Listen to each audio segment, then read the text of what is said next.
பேசுகிறவன் தமிழன், இந்தியன், பேசுகிற மைக்கு மேட் இன் இந்தியா கிடையாது. அவமானம் இது.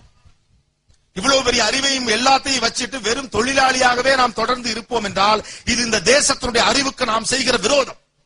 கஷ்டப்பட்டு படிக்க வைத்த அம்மா அப்பாவுக்கும் கல்லூரிக்கும் நாம் செய்கிற தீங்கு. கொஞ்சமேலும் நமக்கு என்று சுயமரியாதை வேண்டும். We should have more self-esteem to produce more products. That is why I give an appeal. The small town people should develop more as the innovators, as the bosses, as the MDs of the companies, as the producers, as the great entrepreneurs. ஆனா இந்த லஜ்ஜையே நமக்கு இல்லையே.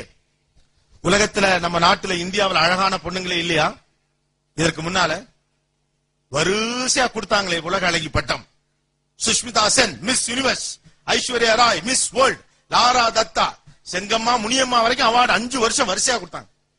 அதுவரை இந்தியாவில் அழகான பெண்களே இல்லையா? உங்க அம்மா எங்க அம்மாலாம் அழகு இல்லையா? உங்க அக்காலாம் அழகு இல்லையா? வை?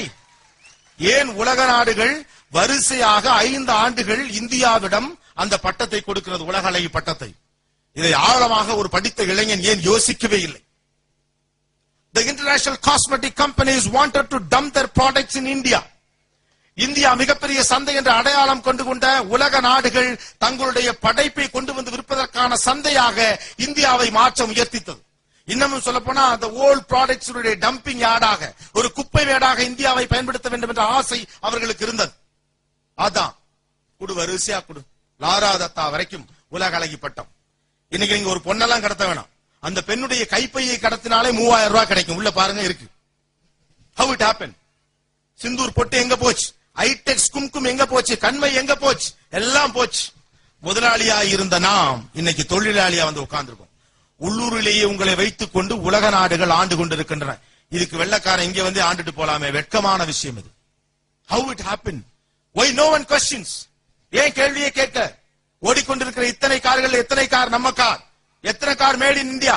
நீங்க எழுதுற பேனால எத்தனை பேனா மேட் இன் இந்தியா? பயன்படுத்துற செல்போன்ல எத்தனை செல்போன் மேட் இன் இந்தியா? பேசுற மைக்ல எத்தனை மைக் மேட் இன் இந்தியா? பயன்படுத்தக்கூடிய பொருட்கள் எத்தனை made in India? Why not?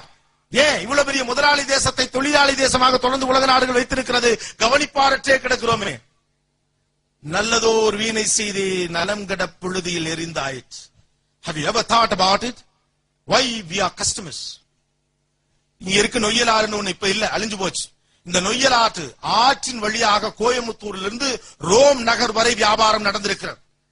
கடல் வணிகம் என்றால் என்னவென்றே தெரியாத காலத்திலிருந்தே பர்மாவுக்கும் இந்தோனேசியாவுக்கும் கப்பலிலே சரக்கு அனுப்பி இருக்கிறோம்.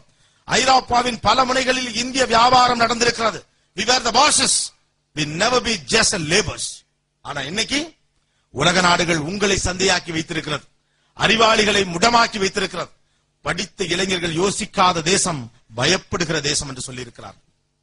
படித்த இளைஞர்கள் யோசிக்க வேண்டிய தருணம் இது. ஒரு மைதாமாவு ரொட்டி மேல தக்காளியும் வெங்காயத்தையும் போட்டு பீஸான்னு கொண்டாந்து அவனால உங்ககிட்ட விற்க முடிஞ்சிருச்சு. He has marketed his pizza to you. It's a cultivated taste. We were not familiar with that idea. நமக்கு ஒரு பொருள் சூடாக இருக்க வேண்டும், அது அவிக்கப்பட்டு இருக்க வேண்டும், அதுல இந்த இன்கிரிடியன்ஸ் இருக்குன்னு உடம்பே அதற்கு பழகி இருக்கிறது. ஆனா உங்ககிட்டயே கொண்டு வந்து உங்களுக்கு பொருத்தமே இல்லாத, உங்களுக்கு தேவையப்படாத ஒரு பொருளை ஒரு வெள்ளைக்காரனால் விற்க முடிந்திருக்கிறது. பெயர் பீஸா.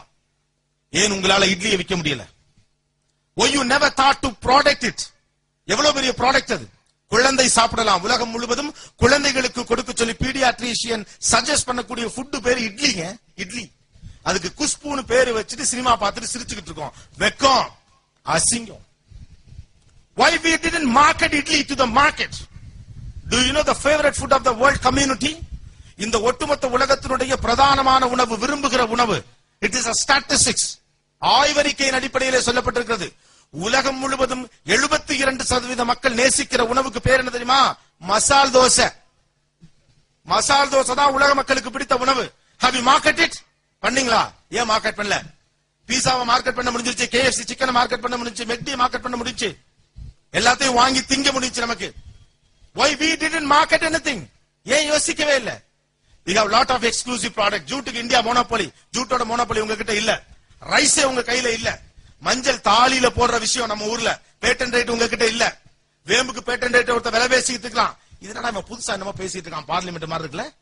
பேட்டன் ரைட்னா என்னன்னு நான் கவலைப்படல. என் கதவுக்கு ஜன்னலுக்கு ஆபத்து வராத வரைக்கும் எனக்கு கவலையே கிடையாது. நான் பிஇ படிப்பேன், படிச்சுட்டு 25,000 சம்பளத்துக்கு போவேன். எங்க அப்பா ஒரு பிள்ளைய பார்த்து கட்டி வைப்பாரு, 100 பவுன் கட்டாயமா கேட்பேன். கார் மாமனார் வீட்டுல வாங்கி கொடுத்துருவாங்க.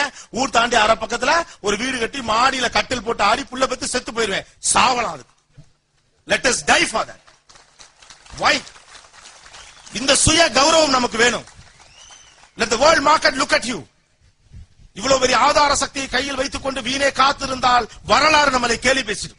எவ்வளவு நாளைக்கு கரிகாலன் வரலாறு பேசுவீர்கள்? எவ்வளவு நாளைக்கு சோழ வரலாறு பேசுவீர்கள்? எவ்வளவு நாளைக்கு பாண்டிய வரலாறு பேசுவீர்கள்? எவ்வளவு நாள் மௌரிய வரலாறு பேசுவீர்கள்? எவ்வளவு நாள் காந்தி பேசுவீர்கள்? எவ்வளவு நாள் முர்டாக் பேசுவீர்கள்? என்றைக்கு உங்களை உலகம் பேச போகிறது? Do you want to follow the history or do you want to create a history? Just the question is on you. வரலாற்றை பின்பற்றுகிற சராசரி மனிதர்களாக உங்கள் வாழ்க்கையை நீங்கள் வடிவமைத்துக் கொள்ளப் போகிறீர்களா, அல்லது வரலாற்றை உருவாக்கப் போகிற மாமனிதர்களாக முடிவெடுத்துக் கொள்ளப் போகிறீர்களா? எல்லா மனுஷருக்குள்ளே ஒரு மிருகம் இருக்கிறது, வெளியே கொண்டு வாங்க. இந்த சமூகம் உங்களுடைய வருகைக்காக காத்திருக்கு. உங்கள் சம வயது ஒத்த ஒரு சாமானிய மனித பஞ்சர் ஒட்டிட்டு இருக்கான் ரோட்டு கடையில உட்கார்ந்து. What the mistake he has done. ஒரு சராசரி இந்தியன் படிக்க முடியாம தவிச்சுக்கிட்டு இருக்கான். என்ன கஷ்டம் அப்படி? இவ்வளவு அறிவு இருக்கு, புத்திசாலித்தனம் இருக்கு, உலகத்துடைய மிகச்சிறந்த பூகோளம் இருக்கிறது, உலகத்தின் மிகப்பெரிய ஆபத்துகள் இல்லாத தேசம். சுனாமி என்ற ஒன்றை சந்திக்கும் வரை பெரிய இயற்கை பேரிடரை இந்தியா பார்த்தது கிடையாது. பூகம்பம் குறைவு, சுனாமி குறைவு, அளவுக்கு மீறிய குளிர் குறைவு, அளவுக்கு மீறிய வெப்பம் குறைவு, அத்தனையும் மிதமான ஒரு சீதோஷ நிலை இருக்கக்கூடிய நாடே கம்மிங்க. உலகத்தில் 12 மணி நேரம் இரவும் 12 மணி நேரம் பகலும் இருக்கிற தேசமே குறைவு. அந்த வகையிலே இறைவனாலும் ஆசீர்வதிக்கப்பட்டிருக்கிறோம், இயற்கையாலும் ஆசீர்வதிக்கப்பட்டிருக்கிறோம், அன்பால் ஆசீர்வதிக்கப்பட்டிருக்கிறோம், உறவுகளால் ஆசீர்வதிக்கப்பட்டிருக்கிறோம், கல்வியால் ஆசீர்வதிக்கப்பட்டிருக்கிறோம், மனிதர்களால் ஆசீர்வதிக்கப்பட்டிருக்கிறோம். We deserve more. We blessed more. But why not? ஏன் நடக்கல? காரணம், இருட்டுல கூட நான் கண்ணை மூடிட்டு இப்படி சாப்பாடு எடுத்தா வாய்க்கு போகுது, கரெக்டா போதே, எனக்கு போது.